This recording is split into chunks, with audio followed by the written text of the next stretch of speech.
Karl Marx é constantemente usado para simbolizar a luta da classe trabalhadora, ou a luta contra a opressão e a tirania.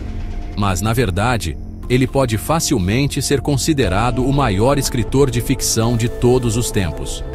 E isso não é uma ideia minha, mas sim de Vladimir Putin, que dizia que, quanto mais estudava o comunismo, mais via que aquilo era um lindo conto de fadas. Karl Marx nasceu em 5 de maio de 1818 na Alemanha, sendo de origem judaica.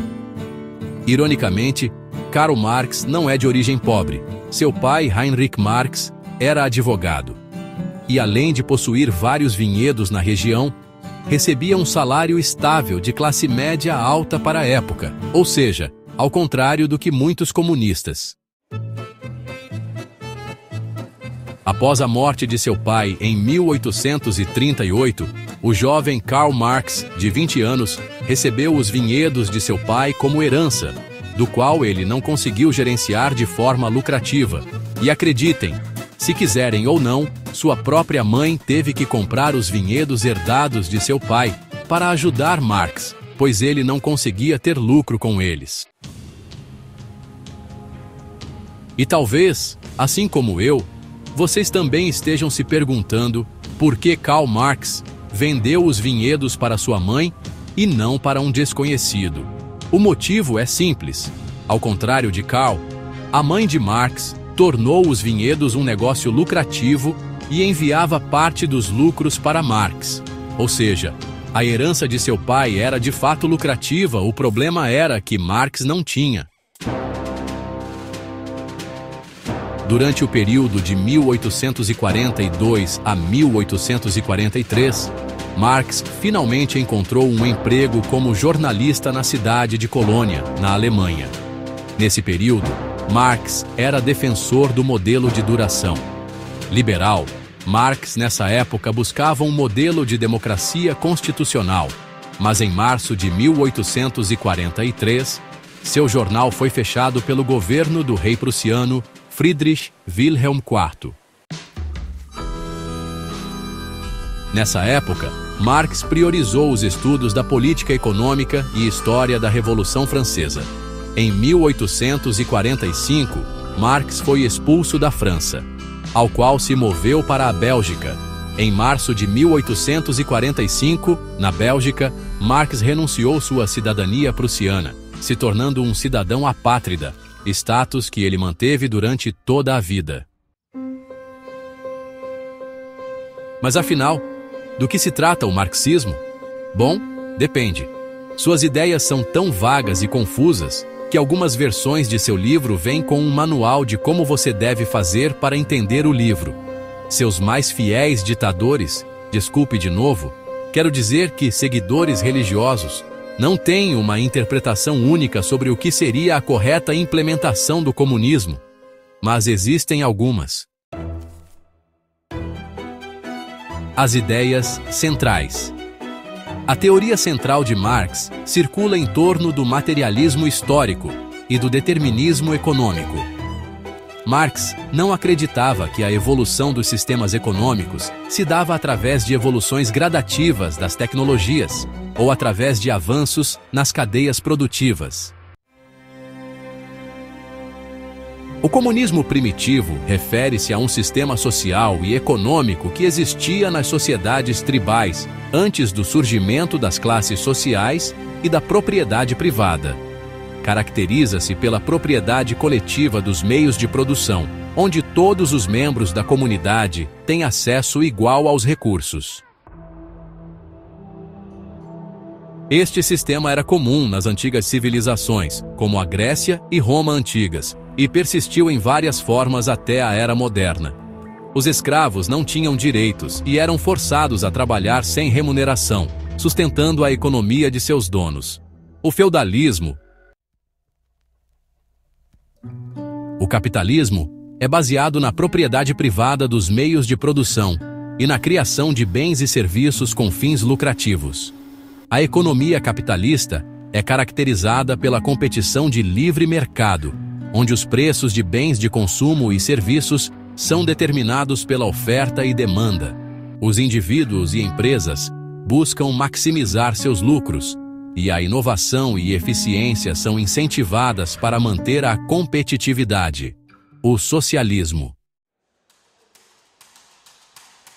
No comunismo, conforme teorizado por Marx, é o estágio mais avançado do socialismo, onde a sociedade alcança a abolição completa das classes sociais e da propriedade privada. Os meios de produção são de propriedade comum, e a distribuição de bens é feita com base nas necessidades da comunidade. O objetivo final é criar uma sociedade sem desigualdades, e quando digo sem desigualdades, quero dizer que todos são igualmente pobres, onde todos os recursos são compartilhados de maneira igual e não há necessidade de um Estado. Dos meios de produção, implementando uma redistribuição de renda forçada, nessa fase, seria o Estado o principal motor da economia. Notarão que usei a palavra acreditava. Ela não foi usada sem razão. O maior problema de Marx é que ele nunca conseguiu provar quais eram as contradições. O sociólogo alemão Max Weber foi um crítico notável de Marx. Max Weber argumentava que a sociologia deveria ser uma ciência empírica, baseada em observações e dados, ao invés de uma ciência normativa que prescreve como a sociedade deve ser. Uma de suas obras mais famosas, A Ética Protestante e o Espírito do Capitalismo, Weber afirma que a ética do trabalho e os valores do protestantismo, especialmente do calvinismo, desempenharam um papel crucial no desenvolvimento do capitalismo moderno. Ele sugeriu que essas crenças religiosas incentivaram a acumulação de riqueza e o reinvestimento econômico, impulsionando assim o surgimento e a expansão do capitalismo. Émile Durkheim, um sociólogo francês, criticava a ideia de luta de classes de Marx. Ele não acreditava que a força motriz da sociedade vinha de rebeliões sociais, mas sim de um processo contínuo da evolução da tecnologia e instituições onde as mais aptas sobreviveriam. Além disso, Durkheim defendia essa ideia.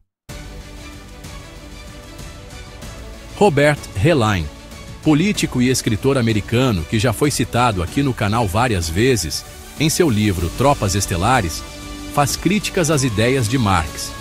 Para quem não entendeu, a raça aracnídea vista no livro é uma metáfora para os comunistas.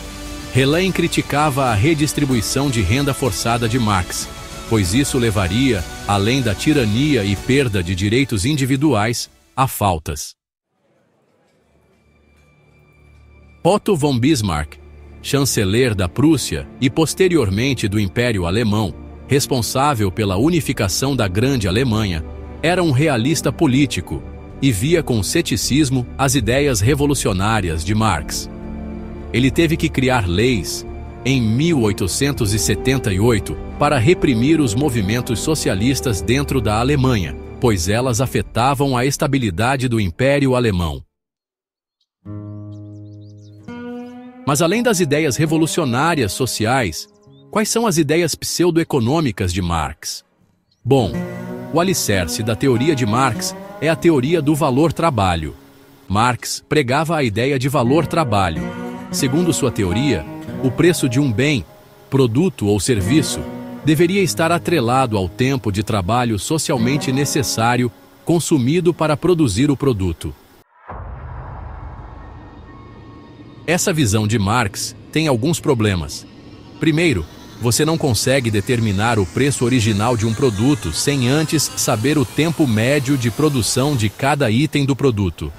Ou seja, para poder precificar qualquer coisa, é necessário, de alguma forma, estimar o tempo de produção. Coletando dados estatísticos, os comunistas passaram décadas tabelando preços que não estavam conforme a realidade. E o mais problemático de todos, a educação de escassez de produtos no mercado. Se você não consegue precificar corretamente seus produtos e não tem o porquê aumentar sua produção, os bens de consumo começam a desaparecer. Esse fenômeno foi verificado em todas as ex-repúblicas socialistas, por exemplo, na República Tcheca, além dos odiosos racionamentos já bem conhecidos. Pessoas de origem tcheca que viveram durante o regime soviético, a escassez de produtos durante essa época era alarmante, faltando literalmente de tudo, desde alimentos a, como falado anteriormente, até papel higiênico.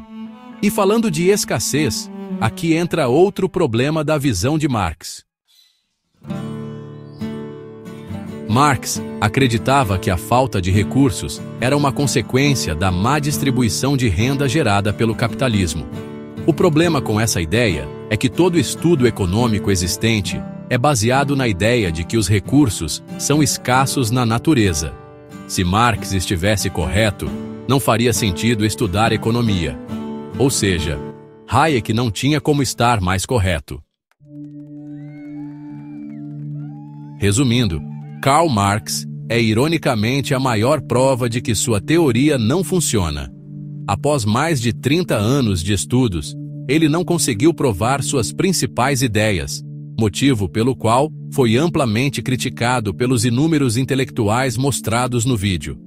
E após 200 anos da criação de sua maior obra, o capital trouxe prosperidade e riqueza a todas as nações que rejeitaram suas ideias.